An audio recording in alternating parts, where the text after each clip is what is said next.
Well, good evening, everybody. It's wonderful to see you all, so many distinguished guests and old friends back. And I'd like to start, as usual, by acknowledging our amazing benefactor, the late, great Paul Ramsay, without whom nothing that we do would be possible. So, wonderful to see you all back this evening in this beautiful space, lovely building, including our chairman, John Howard. Other members of the board are here. John's recent book, A Sense of Balance, is just out. Free plug for the chairman. Also, I'd like to give a shout out to some of the Ramsay students who are here. Could anybody who's in the audience who's either in the undergraduate group or the postgrads put their hands up? Don't worry, I'm not going to ask you any hard questions. Fantastic, wonderful to see you, and thanks very much for coming. That's what we're all about at the Ramsay Centre, so good on you. And I must say, it's wonderful to be back live. Obviously, we continued the Ramsay Lecture series online over the last couple of years, and you can get lots of terrific overseas speakers that way, and it's all very good, but it just isn't the same, is it, as actually being here, especially as we've got canapes and drinks available afterwards, so do stay for those. A couple of quick plugs for the centre. Our last speaker in this room 2 or 3 weeks ago was Dr. Gary Johns, who was talking about the charities and not-for-profit sector, close to our hearts, obviously, as a philanthropic enterprise at Ramsay Centre. That recording is now available on our website if you are interested. It was a very good evening. Also coming out in just a few days is only online, is a fascinating conversation I was able to have, privileged to have really, 2 or 3 weeks ago with Professor Roosevelt Montas, who has been for 10 years the director of the core curriculum, the sort of great books curriculum at Columbia University, which is the only one of the great Ivy League universities that still runs such a course. All students there have to take it. And one of the fascinating things about Roosevelt is that he himself is originally from a very low-income, disadvantaged immigrant family from the Dominican Republic who moved to New York, and he put himself through university having picked up a copy of Plato's Dialogues in the garbage bin outside the tenement block where he was living, and it turned him on to philosophy. And he then became the director of this world-famous program. And I was privileged to talk to him about a liberal education on the Columbia model, which is something like what we offer or with our partners in Australia.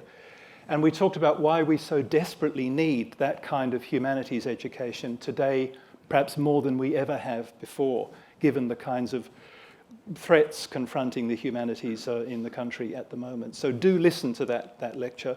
And also one final plug. Come back to this room in a few weeks.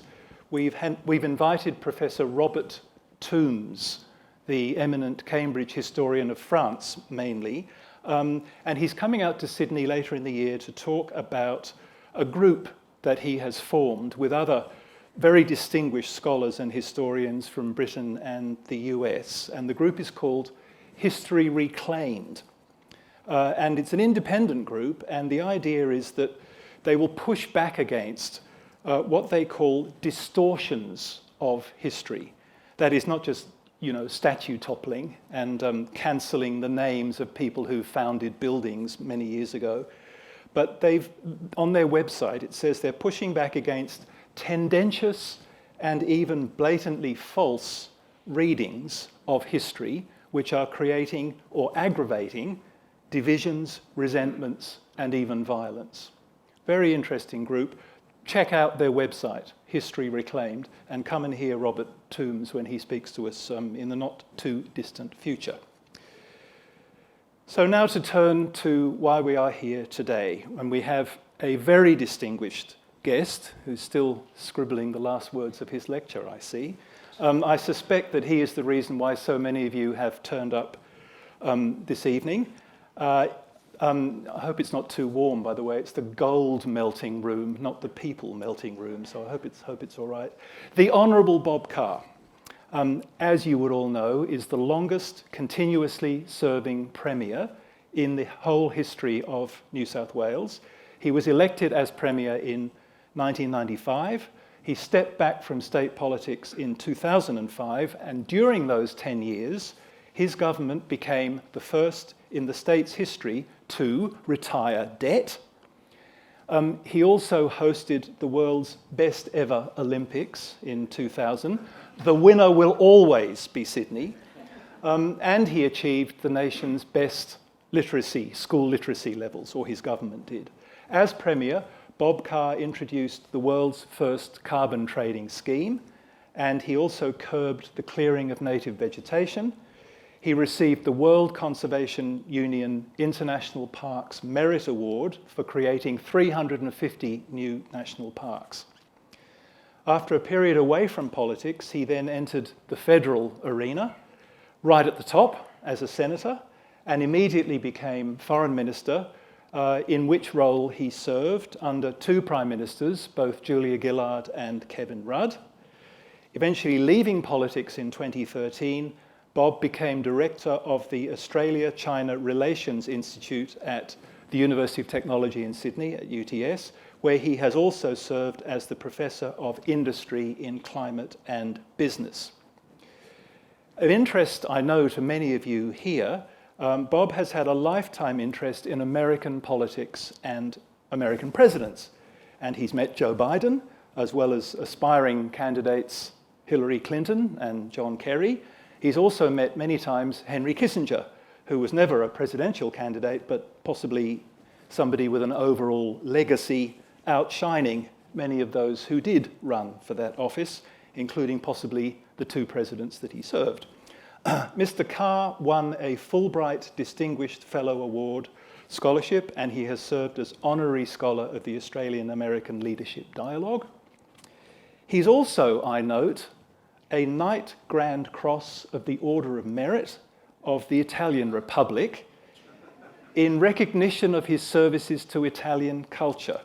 And when you think that is a culture that includes Dante and Michelangelo, you could hardly ask for higher praise than that for an Australian citizen. Now, we've been trying to organise a time for Bob to come and speak at Ramsay for quite a while now, since pre-COVID, and we were held up by various COVID events over the last year or so, partly because we knew there were many people who would be very keen to hear from him on almost any subject, but especially because Bob Carr must be right up there amongst the best read politicians that this state or even the nation has ever had. Present company, always accepted. As well as being the author of several books of his own, one of which is entitled My Reading Life, that came out about 12 years ago, 15 years ago. And this kind of thing is straight out of the Ramsay playbook, you might say, given that we fund university courses founded on the premise that, to some important extent, you are what you read. So with all of that in mind, the title of today's Ramsay Lecture from Bob Carr is How Politics and Books Shape a Life, the Education of an Australian Leader. So ladies and gentlemen, please welcome Bob Carr.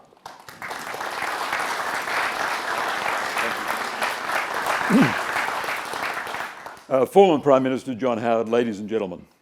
In 1988, as opposition leader, I had to welcome Margaret Thatcher to Sydney with Nick Greiner, each of us giving a speech of welcome. I was advantaged. I had Graham Freudenberg as a speechwriter, and he offered a lovely touch. He had me say this: a few years ago, addressing Thatcher, you called for a revival of Victorian values. This year, we put up another statue of Queen Victoria and resurrected one of her consort, Albert. Albert and Victoria now face one another in Queen Square.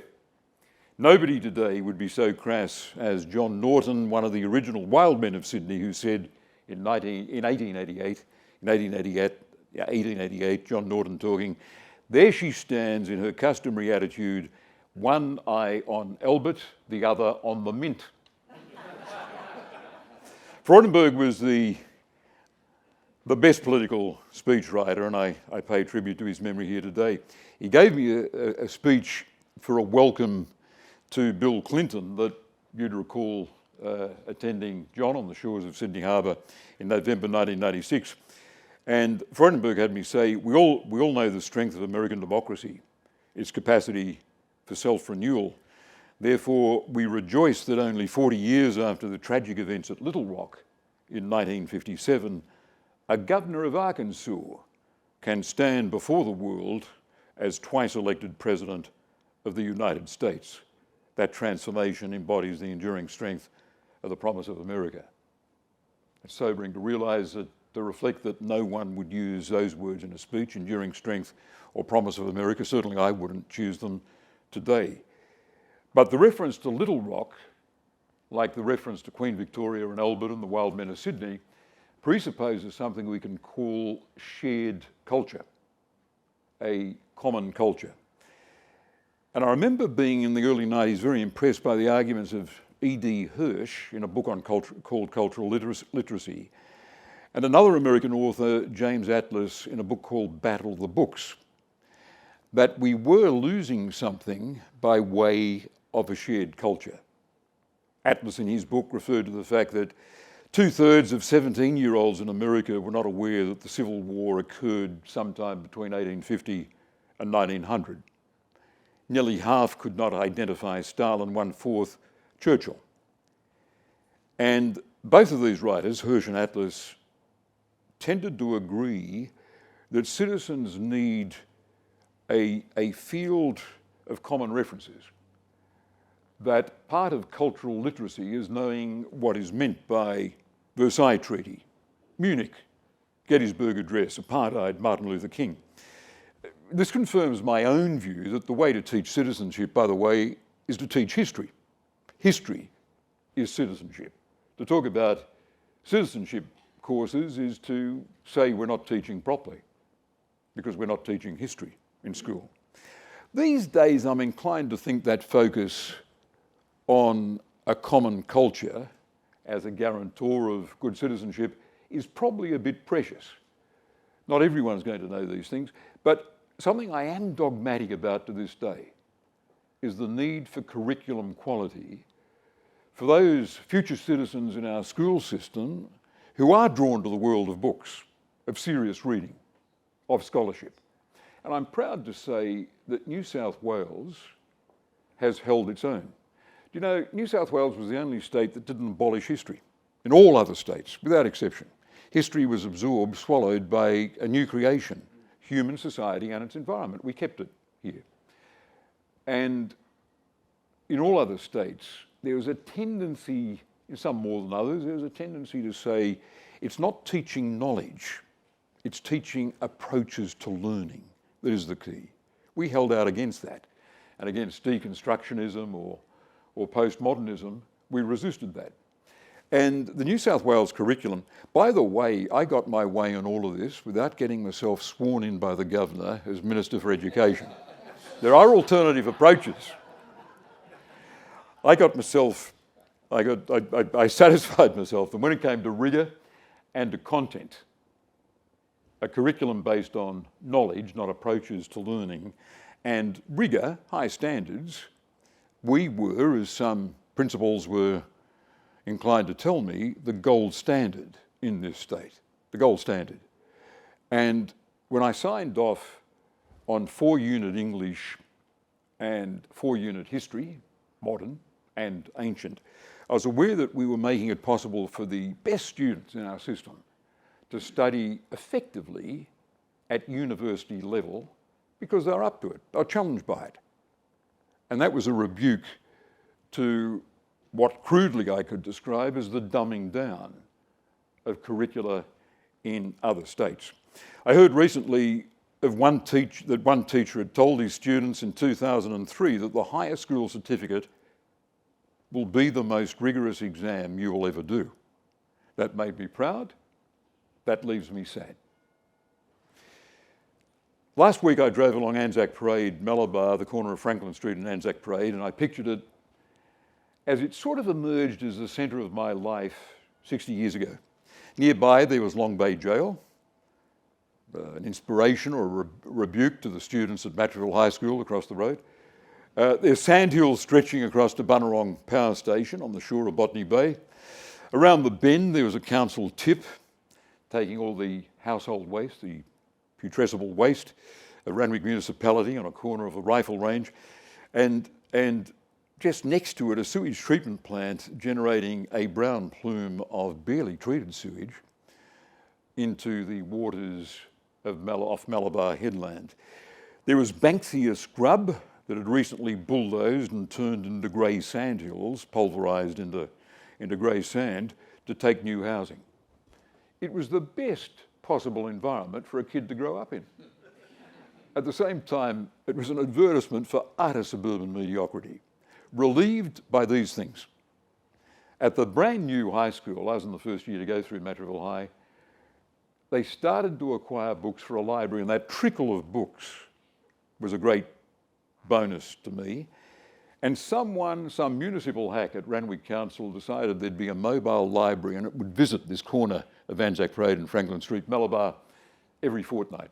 I remember standing in a queue waiting for it once, and a girl in front of me said, you know, there are not many people in this area who read books.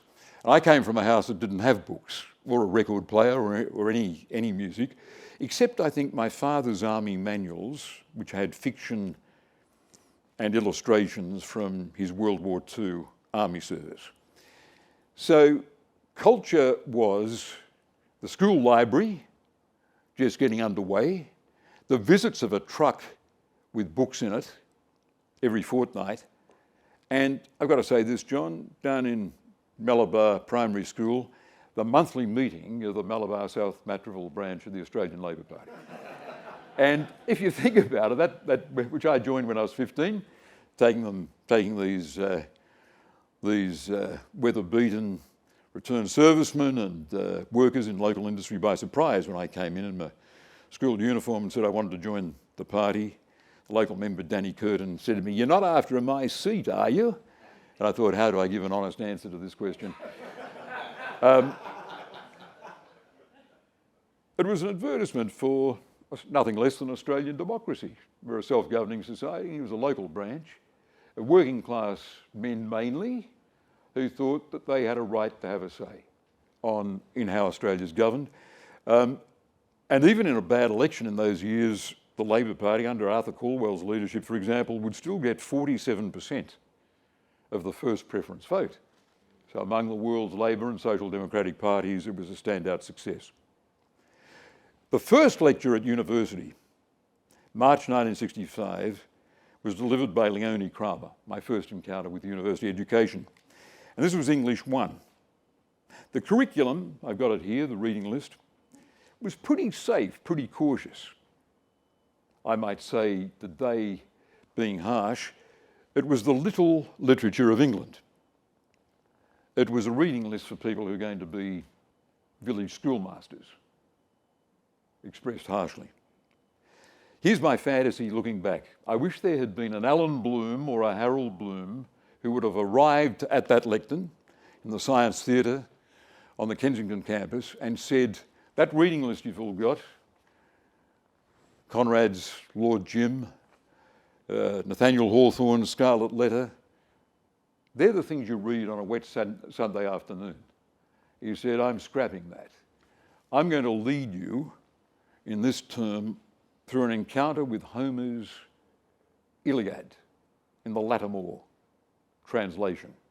Simon and I agreed in a telephone consultation that would have been the translation available to fulfil this fantasy in 1965. I wanted a lecturer to challenge me and to say, this is small stuff. I'm going to give you the start of Western literature. And you might conclude that if Homer's The Iliad was the start, it's been all downhill from there. I'm going to challenge you with a big, sprawling work. I'm going to challenge you because it will be hard, and you'll need my guidance in finding your way through its mangled, contesting themes. But you'll thank me for it. It will change your consciousness.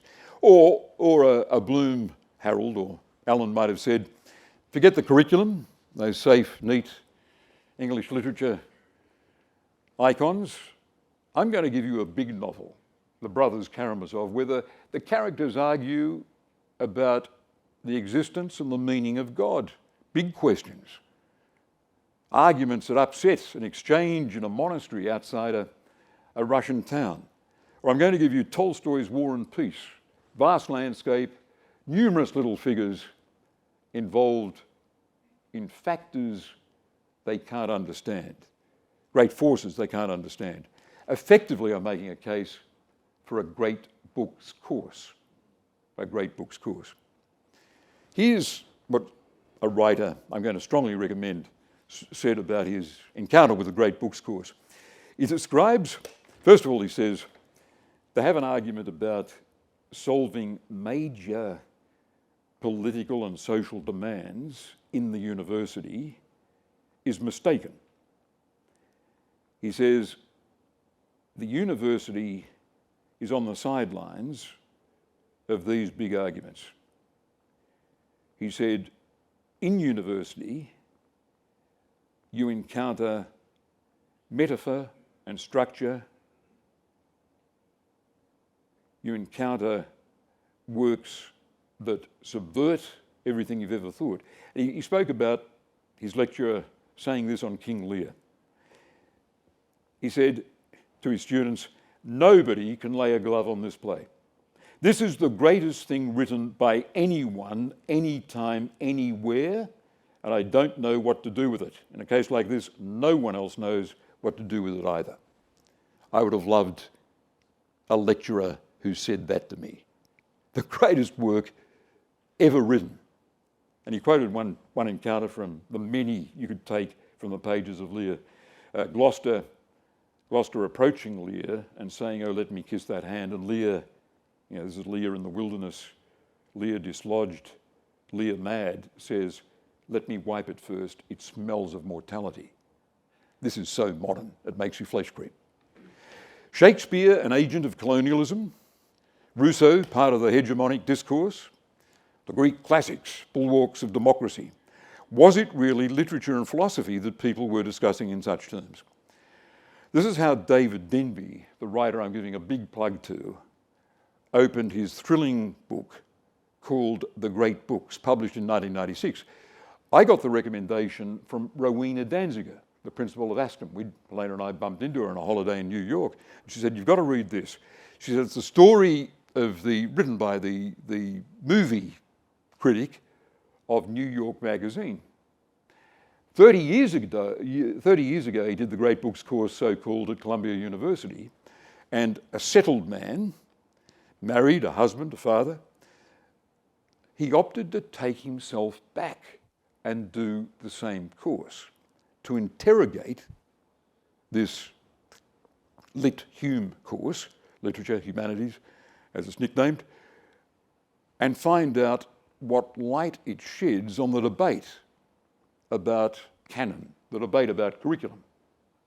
Fundamentally, his conclusion is, with fabulous considerations in it, like the one I just quoted about Lear, his conclusion was that far from being praise of a dead white male culture, the books that figured on the reading list and have been there since Columbia started its course are subversive. They engender argument, rolling argument. They challenge students to re-examine every assumption they might have. It's not a celebration of European culture, but potentially a subversive attack on it. He says political and economic problems that can be solved only by studying, earning, voting, organising and taking power, none of these activities but the first, studying, can be accomplished in the English or Black Studies departments. The curriculum debate is not a tempest in a teapot, but a teapot in a tempest. What can be achieved through culture is the greatest range of pleasure and soulfulness and reasoning power that any of us is capable of. The courses in the Western classics force us to ask all those questions about self and society we no longer address without embarrassment. In order to ask those questions, students need to be enchanted before they are disenchanted. They need to love the text before they attack the subtext. They need a chance at making a self before they are told that it doesn't exist. They need a strong taste of Europe so they can become better Americans. And he dares to quote, this is brazen, Walt Whitman, who addressed precisely this in Leaves of Grass. Whitman said, "Dead poets, philosophers, priests, martyrs, artists, inventors, governments long since, language shapers on other shores, nations once powerful, now reduced, withdrawn or desolate, I dare not proceed till I respectfully credit what you have left, wafted hither. I have perused it, own it is admirable, moving a while among it, think nothing can ever be greater, nothing can ever deserve more than it deserves, regarding it all intently a long while, then dismissing it. I stand in my place with my own day here. I absorb it all, I take it into myself, it changes me, and then I set it aside. I'm an American, and I face the problems we Americans face. Read no history, nothing but biography, for biography is life without theory. So said Benjamin Disraeli. The first two serious political biographies in Australia were Dr. Evatt, Australian Labor leader, published in 1940. There's Evatt, judge of the High Court, on the point of becoming a candidate in the federal elections and going on, he hopes, to become Prime Minister of Australia,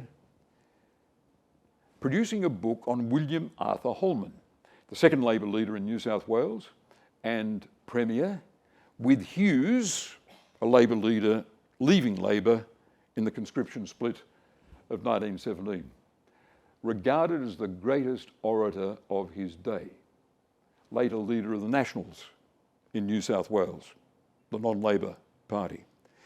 I remember opening it. I was beginning my second year at university. I was looking forward to plunging into Australian history and making myself an expert on Labor history.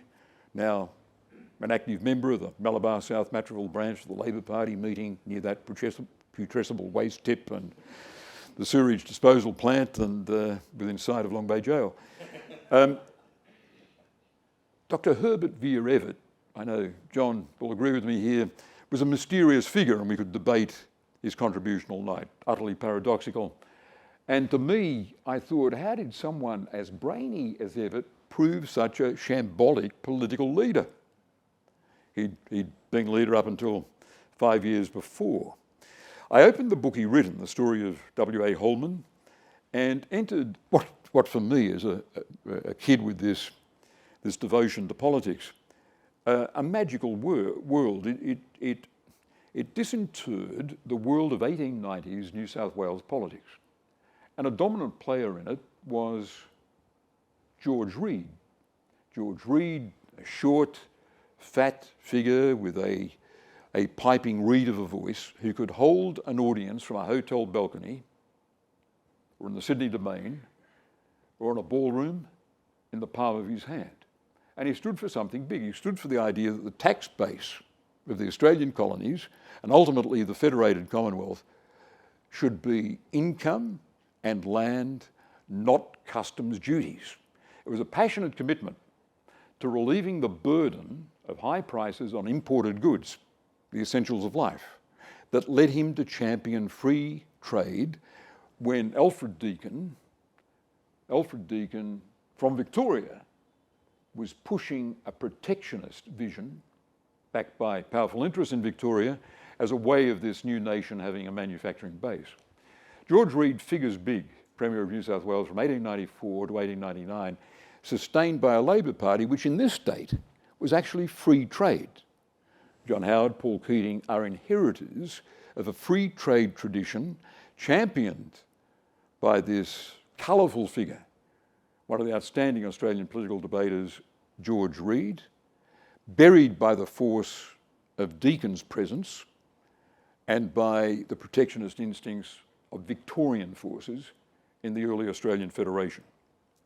Here's what Evatt writes, though, about Holman, the London apprentice who at an early age became at once Australia's greatest orator, the most able organiser of its political Labor movement, and one of Labor's two most brilliant leaders, is the history of the Australian Labor Party itself, from its formal inauguration in 1891 up to the time of its first spectacular successes between 1910 and the outbreak of the Great War.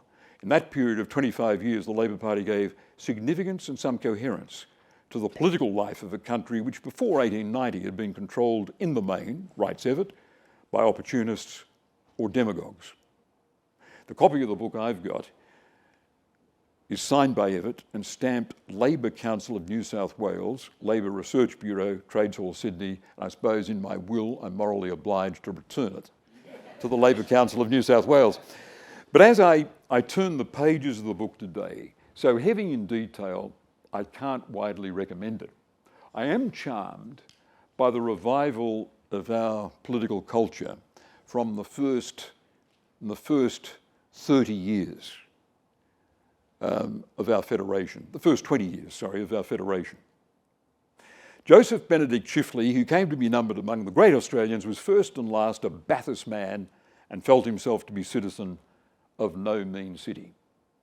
The opening sentence of the second serious political biography that Australia got, published in 1960 by Professor Finn Crisp, a serious, weighty, scholarly account of Chifley as wartime treasurer and as Prime Minister 45 to 1949. After 1960, we were to be greeted with the two-volume biography of William Morris Hughes by L.F. Fitzharding and a really outstanding two-volume biography of Alfred Deakin by Professor Lanose. That was 1965 and 1968. And the time when you could have had all the books published on Australian politics on one shelf of your library finally passed, and Australian political studies proliferated. But Crisp's book, for my side of politics, was worth the pamphlets and the party seminars and the weekend schools and the sympathetic journalism that Australian Labor, in contrast to European social democratic parties, never got for itself. Chifley's book held aloft the notion that just as Curtin and Chifley delivered a coherent government with detailed plans that transformed Australia, so might a future Labor government. If not Evatt, then perhaps under Caldwell. And the pipe dream went on until Hawke and Keating. The book was a justification of the Australian Labor Party as a party, the party of movement in Australian politics, as opposed to the parties Crisp, in another book, described as the parties of town and country capital. It was a canonisation of the John Curtin-Ben Chifley partnership as the embodiment of mature political collegiality in the working of a Westminster system, the relationship of a PM and their deputy, the Hawke-Keating, the Howard-Costello relationship, so crucial it seems to a stable, effective federal government in our system. It was an irresistibly forensic justification of Labor's planning for a post-war Australia, what Chifley thought of. Chifley used this expression. This former train driver, this striker of 1917, who became an outstanding treasurer, respected by Menzies, and Prime Minister from 45 to 49, he thought of it as a golden age. Australia might be headed for a golden age. With full employment, demobilisation, gratuities for ex-servicemen, a Commonwealth state housing agreement, a local motor vehicles manufacturing policy, a raft of post-war reconstruction. To his critics, too much regulation, too much emphasis on industrial planning, but still confirmation that for all its faults, the ramshackle Labor Party that I joined in 1915, at the age of 15, was capable of being what an historian, C. Hartley Grattan, described as, on the bottom line, the force embodying social democracy in Australia. In 1949, big defeat at the hands of Menzies, a more skillful political leader, Labor still received under Chifley 47% of the primary vote. Crisp could see the flaws in Chifley. I won't go into the detail, but he dwells on the mistake, the colossal mistake of bank nationalisation. I once had the privilege to have Whitlam and Freudenberg, my speechwriter, and his at lunch in my office when I was Premier. And I pressed them about this. I said, how could Chifley have made such a cataclysmic error as introducing legislation into the Commonwealth Parliament that enforced a compulsory acquisition in the shares of all the private trading banks by the Commonwealth Government? And to have announced it with a 50-page statement that went out on a Sunday with no supporting arguments, with the easy assumption, supported by Everett as Attorney General, that it would withstand the inevitable constitutional challenge in the High Court, ultimately in the Privy Council, which it didn't. Everett's advice was colossally wrong. Only Chifley would have made that decision. Of all the potential Labor leaders, only Chifley, with his obsession with the banks, which Crisp explains, would have made that decision. Nonetheless, Crisp, as a biographer, in this very important book on Australian politics, keeps alive the notion of a great Labor leader defeated only because the electorate veered off ungratefully for a lift in petrol rationing and an increase in child endowment, ignoring his Lincoln-esque statesmanship. What is intriguing, that's mythological, and Crisp's study of Chifley is tinged by that. But no one has led the Australian Labor Party with more skill than Chifley.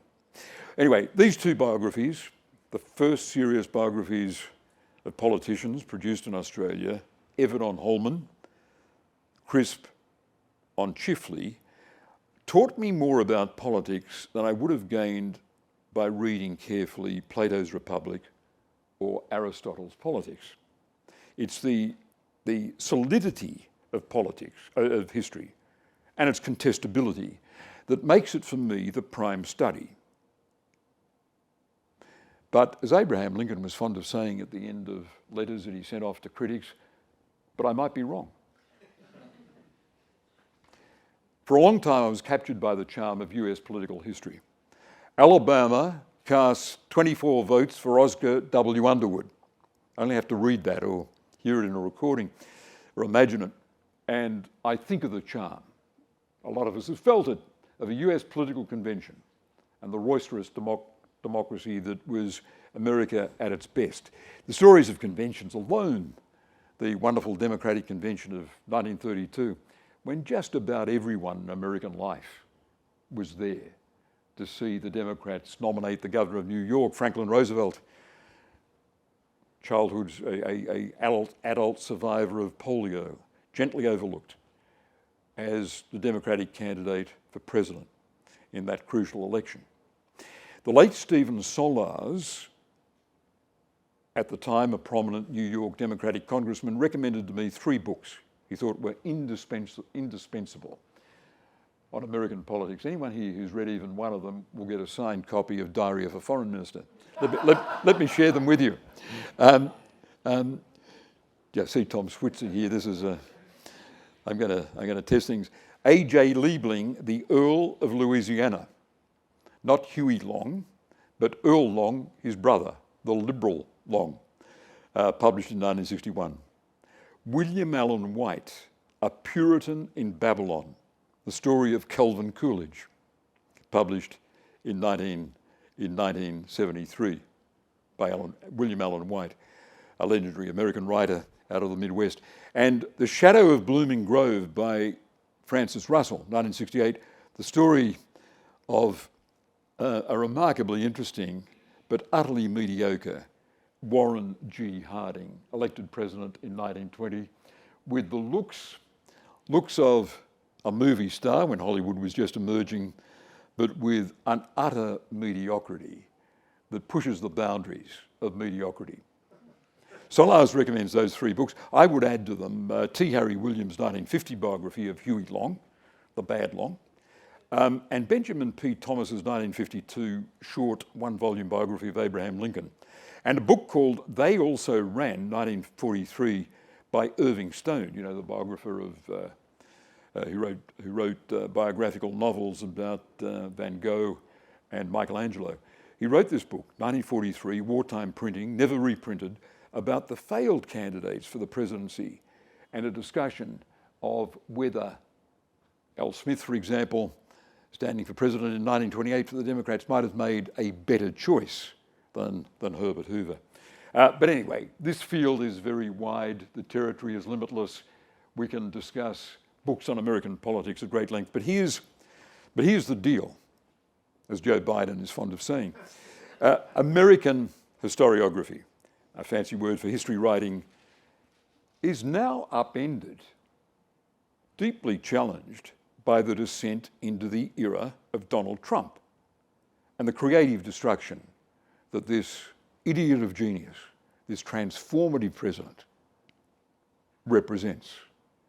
How can I read seriously an account of another president, in the recent era especially, if it doesn't begin to explain what is now happening in the United States? The present must shape our weighing of the past, our interpretation of the past. Any book about US history today has got to take into account that the Republican Party right now has transformed itself. It is the American Labor Party, the party of the American working class, and in thrall to a Bonapartist figure who can doom in primary any Republican politician who steps out of line. Any book on American politics to be taken seriously today has got to accommodate what appears unmistakably to be a retreat from democracy in the United States. America in a phase where soft fascism can enter the political dialogue. The classic, The American Political Tradition and the Men Who Made It by Richard Hofstadter, 1948, badly needs to be updated. And so does an obscure book I dipped into in my university library, American Demagogues. I remember being fascinated by a chapter on Vito Marcantonio, who was a communist congressman from New York. Once or twice I've amazed Americans by saying, if they're from New York, whatever happened to Vito Marcantonio?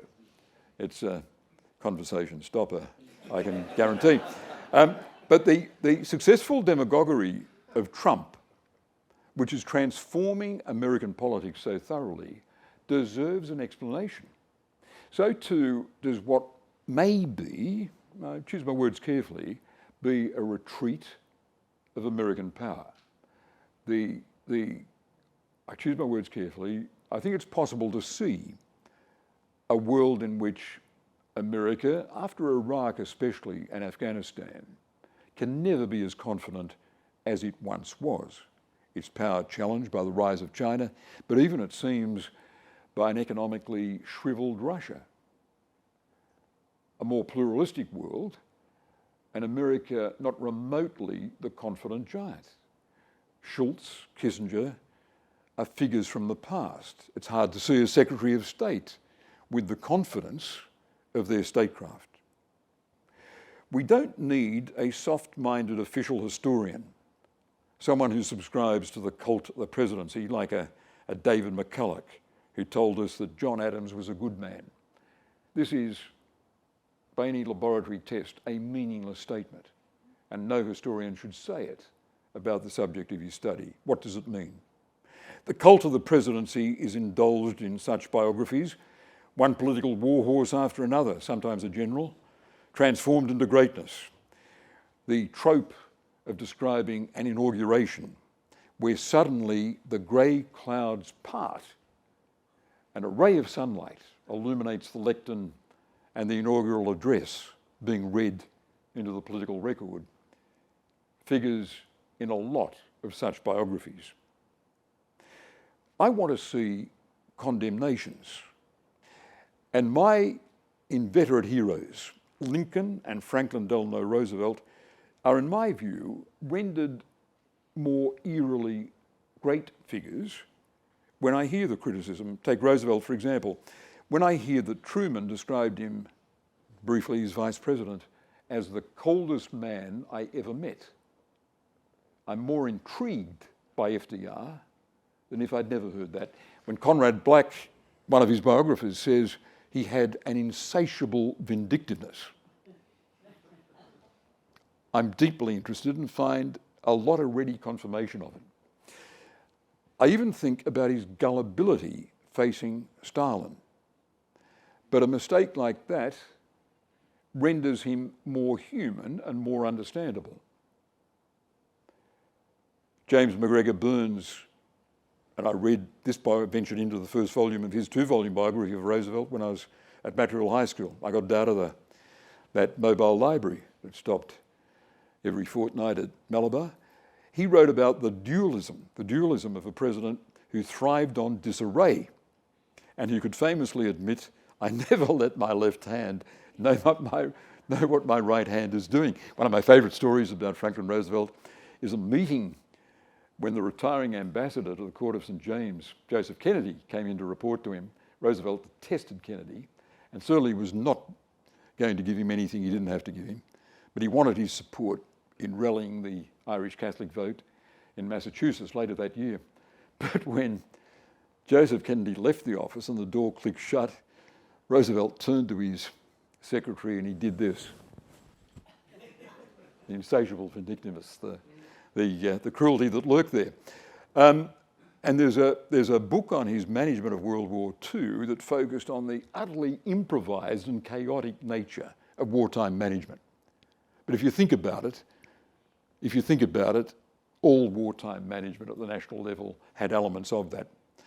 But all this only enhances my admiration for this 39-year-old victim of polio who, from the ruling class of the Hudson Valley, the gentry, could share the swimming pool at Warm Springs, Georgia, with poor folk from Appalachia, also struggling with polio and hoping that the hot water would cure them, as he, with his withered legs, was hoping as well.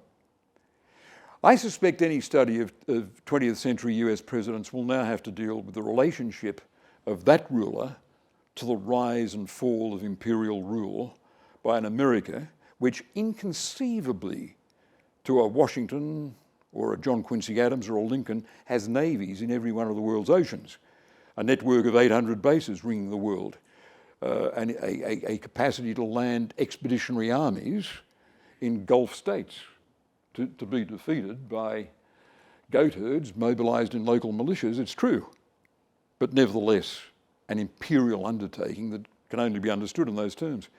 Any biographical study of George W. Bush must of necessity be an indictment, but that will render it worth reading. Henry Kissinger once asked me who I thought was the worst US president, and I was hugely honoured that he put the question to me. I replied unhesitatingly, Woodrow Wilson, and he honoured me by saying, after a second's thought, you may be right. Without Wilson's acute sympathy with the British Empire, America may not have entered World War I. Without America's army and financial backing, World War I would have ended not in a crushing German defeat, but in a peace without victors. Mutinies in the French army and the Austrian, food riots in Germany. A peace of exhaustion. Without the traumatic humiliation of Germany and the political change in Germany, which foreshadowed, at the end of a 20-year peace, a return of the old combatants.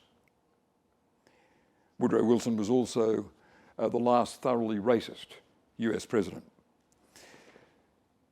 So, ladies and gentlemen, some very brisk conclusions. 1, cultural literacy is a useful concept, and I like the idea of a shared culture, but sense it's wise not to fret about it.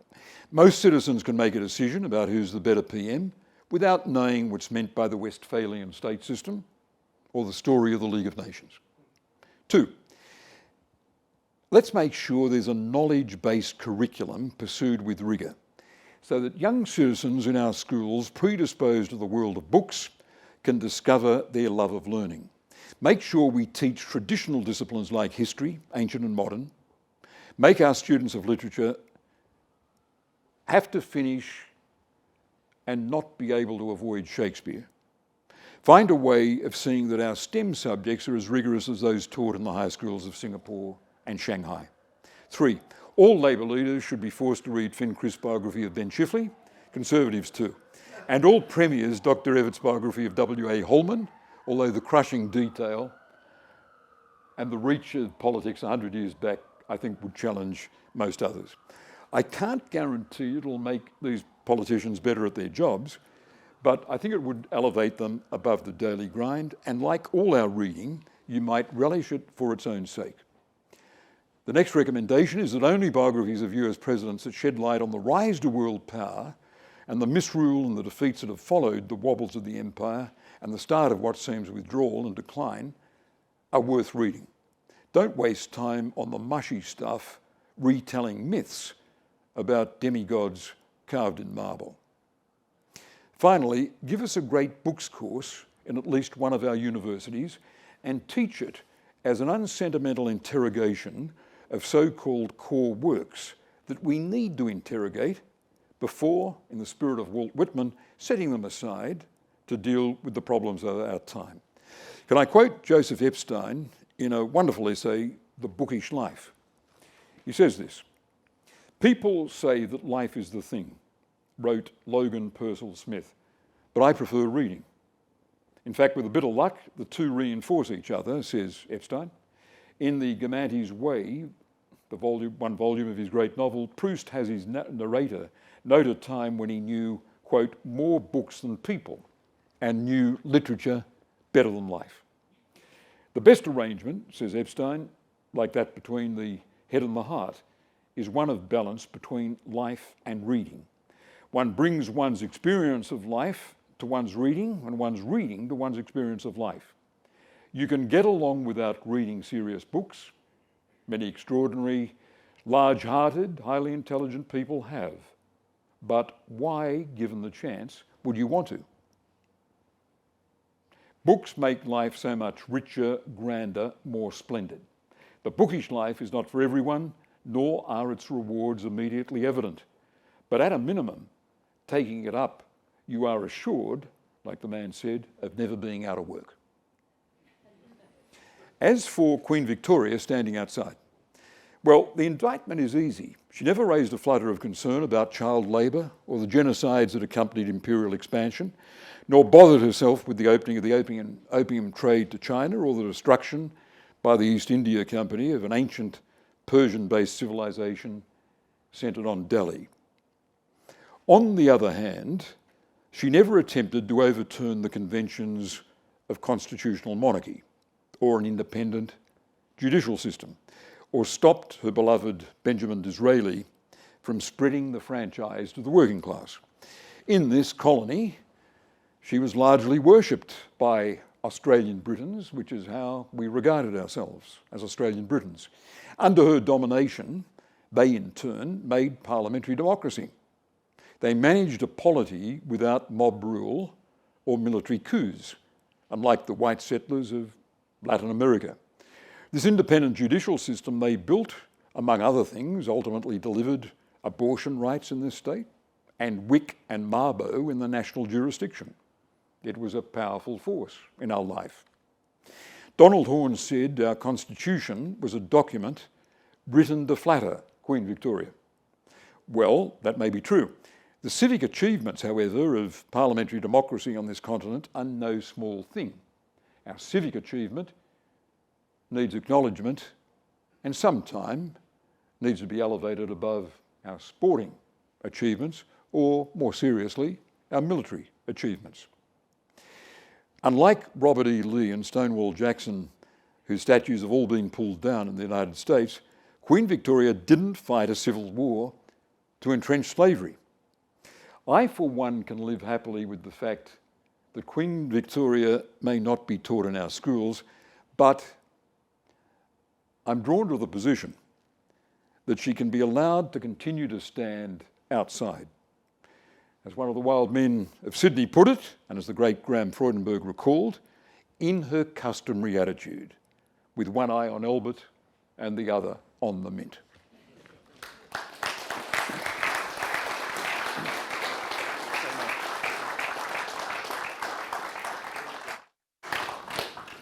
Well, Bob, that was wonderful, and I sense that the room is full of questions. I should tell you that unfortunately Bob has to leave us exactly at 7 to catch a flight. So I think rather than me using up precious time asking questions of my own, I might throw the questions open to the floor almost immediately. Just to say, Bob, as just a quick aside on some of the things that you said, your view about the future of America might have been disagreed with by John Bolton, who I heard speaking at Tom Switzer's outfit the other night, who said, never write America off. And I think that would be possibly something others might like to pick you up on. I was also fascinated by what you said about the redoubtable Leone Kramer at Sydney in the 1960s teaching Conrad, I think you mentioned. And your thought was if only there'd been a debate between Leone and Harold Bloom on the Iliad versus Conrad, I would love to have been a fly on the wall to hear that debate. I must say I'm a Conrad fan myself, but I'll just put one thing to you. Clearly, from what you've said, for you and you think for other people, books are not just things that furnish a room or furnish your mind, but they're actually formative of character, right? And so what do you say to young people who don't read? I mean, after all, 50% of the age cohort now goes to university compared with 5% when we were at university. And yet most of them don't take degrees of the very kind that you're recommending, where you'd read the Iliad and War and Peace as well as Conrad or Thucydides. How do you persuade a younger generation to do more of that? What, do you think the universities are to some extent abnegating their responsibility to encourage more degrees of this kind, the kind that you're recommending? Yeah, I don't know enough about what's happening in universities currently, so I can't generalise without the basis of some report on curriculum trends in Australian universities. I would like that great books course so we could measure other university approaches against it and the results it's achieving. I hate the notion that we talk down to students. I mean, so much of my mediocre education was in teachers at university and at high school, not challenging us. And it wasn't that I was the scholarly kid in a corner of the classroom. I feel sorry for others who were eager to get pushed a bit more, who wouldn't have gone on as I did to university, but they could have got more out of schooling if teachers had been prepared, yes, even in that comprehensive high school next to the jail, to have just pushed them a bit more. One teacher did, our English teacher. I started the Premier's Reading Challenge. I heard of a US governor who'd done it, so I copied it, plagiarism being my middle name. And it did take off. We had the reading list designed by librarians. I didn't put Finn Crisp's biography of Chifley in there. Right. It was designed by librarians and primary school teachers. And I loved meeting kids who said, I at Leichhardt Primary School, I remember a visit. I return to the classroom, I take a book home every night. The policy of the school is we take a book home every night. I don't think you can do more than that, but I'm so heartened when I encounter youngsters who do read, who've taken a more serious approach to literature than I had at their age. Reading long texts is what seems to be hard to persuade younger people to do. But look, I'm keen to hear from questions for Bob from the... My name's Joel Johnson. I'm one of the Ramsay undergraduates at the University of Wollongong. I just wanted to ask, you speak a lot about what you might call a literary canon, perhaps, and that's an idea that I'm really fond of and I think is quite important. What do you think are some of the most defining books that you would put into the literary canon of contemporary Australia? Yeah, the big thing in my reading, and it came late in life, in my 50s, was discovering the Russians. And I don't think the brothers Karamazov or War and Peace should be there as names in your recognition. They should be things you know intimately, because you've taken a deep breath, you've got a bit of assistance. I wrote my book, My Reading Life, to share approaches that make encountering these difficult texts easier. I wrote the book because I wish it had been around when I was in my 20s looking for some assistance in doing more serious reading. So I could go on forever about it, but I would definitely include the Russians, and you can't overlook the Greeks. And the translations of the Greek plays by Fagles, his translations of Homer, and by the English poet Ted Hughes, I find dramatic and bloody and attention-grabbing. And I think you've said, Bob, from memory, that your favourite book is The Meditations of Marcus Aurelius. It probably doesn't deserve that attention. I think philosophers, I'm certainly not one, would say it's a cheap jack Roman popularisation of Stoic philosophy, but I certainly think it's got its charm, and it's easy reading, and its approach to politics is very healthy. I said, we were sitting there in question time, and the Olympics seemed to be all going wrong. There's an argument about tickets. We weren't reserving enough tickets for Australians or the marching bands. You're going to be foreigners coming in to march, not local bands from Bathurst or Wollongong. And Michael Knight was looking glum, and I said, Michael, look what Marcus Aurelius says about this. He says, all these contentions will vanish with... I said it was a rather healthy approach. In my book, My Reading Life, for what it's worth, I say the indispensable book is Primo Levi's If This Is a Man. Because the account by this Italian from Turin of his, I think, year and a half in Auschwitz-Birkenau, it's the reason I'll never visit Auschwitz, because I don't want what I see to interfere with the image Primo Levi has created for me. And to understand what humanity is capable of, you've got to know what Auschwitz stands for. And this, I picked it up in a bookshop in Double Bay, and I opened it up, and I thought, no, I don't want to read another book about the horrors of World War II. But I read his account of the noise in the lager at night, in the hut, the barracks he occupied. The noise was of people moving their jaws because they were in chronic starvation, and all their minds, all their unconscious could work on during the night was the thought of food. Doesn't he say Dante got him through? I don't recall him saying that, but the parallels with life in the camp and Dante's afterworld, I think, has been made by others. Yeah. Other questions? Yes. Tony Gray. Bob, it could be said that Western civilization is going through a change from what could be said to be an organizing principle of Stoicism to one of hedonism, and that change is being attacked by some people as being not a good thing. Could you give us some of your ideas as to what authors you would recommend to read who are the Stoics? Presumably the Greeks and the Romans. Yeah. I'm going to have to think about that, but as someone who's training, such as it is, I mean, I'm a generalist, but to the extent I've had any education, it's been to produce an historical frame of reference. So when I hear someone say, Tony, as you just did, we're going through this peculiar phase, transitioning from Stoicism as the philosophical underpinning to hedonism, I'm inclined to think, when was there an age when that wasn't being said? When was there an age when that wasn't being said? So that's the historian as skeptic. You're talking about the uniqueness of our time. Well, the historian immediately wants to say, I've just done some reading on the Weimar Republic, or on pre-revolutionary France, or on Parisian life in the time of Zola and Balzac.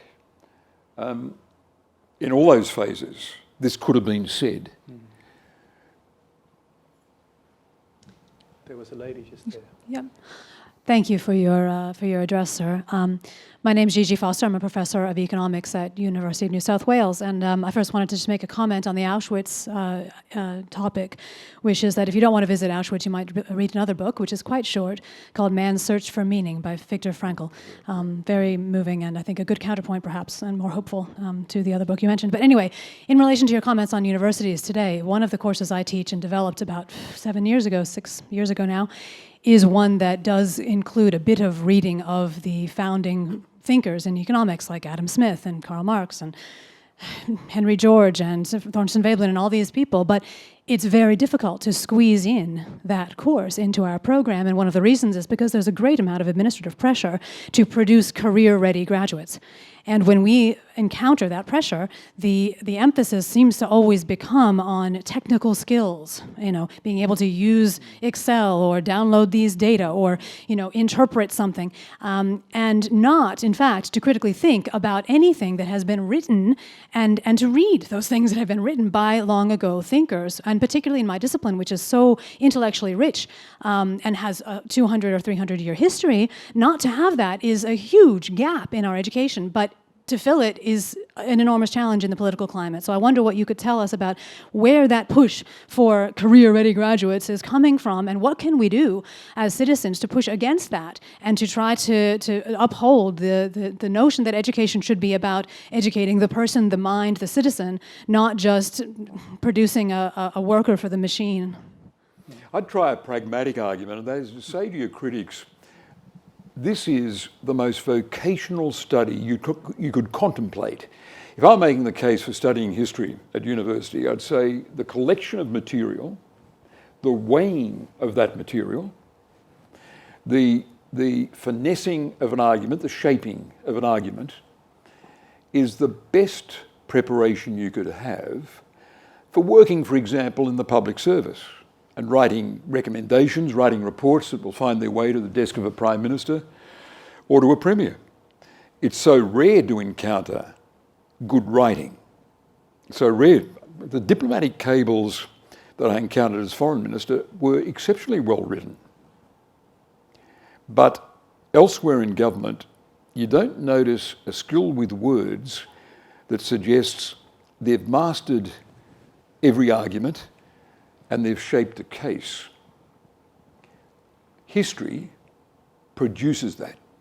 It's got a vocational clout. And that's where I defend an education in the humanities. And in Macquarie Bank, I met people whose education had not been the technical financial one, but a broader one. And it meant they were able to master different things. Gigi, another answer to your question, more Ramsay degrees. We've got time for maybe one more, and then Bob's got to run for his plane. Anybody? Yeah, so Peter Anstey's my name. I just wanted to put to you another interpretation of McCulloch's biography of John Adams, that John Adams was a good man, and that's why he only got one term as a United States president. And that Thomas Jefferson and Hamilton and all those others conniving around him, living in the shadow of George Washington, he was unable to, in a sense, to transcend his moral sense, his anti-slavery sentiments and so on. So yes, McCulloch's right. Adams was a good man, and that's why he only got one term as a US president. Well, here we are being drawn into this debate without end. My argument is that to say, for a biographer to say their subject was a good man is a meaningless statement. A good man by what test? A good man by what test? The biography is full of evidence of the moral stature of John Adams, right from the very beginning in his early legal work, the way he carried himself in the Netherlands and in Paris. I mean, he is a kind of moral hero, in a sense, amongst the founding fathers. You know, when Jefferson died, I think it was 180 black slaves that he had in his estate. All the way through, Adams and his wife opposed slavery. So for McCulloch to say Adams is a good man, I think there's hundreds of pages in that biography that establish that it's a historically grounded claim. but it had political... Well, my take-home from the Carr biography was it had political implications for his longevity as a president. Yeah, my argument as a stylist is stick to the concrete. So you say he was an opponent of slavery at a time when slavery was being justified across the American South, and the American Constitution did not condemn slavery. So you say that, that's precise and it's concrete. And I prefer that to the abstraction, he was a good man. Okay, well, I think we'll have to agree to differ. We've got one more very quickly, and then we'll have to wind up. Yes. Is the mic? I can't get it out of my mind, your apparent priority to peace rather than to victory. Now, I haven't read all the bloody tragedies that you have read, but I'm wondering where, this was your comment on Wilson, Woodrow Wilson, that I'm thinking about. Would you like to elaborate? Yeah. I recognise that my comment on Woodrow Wilson is provocative.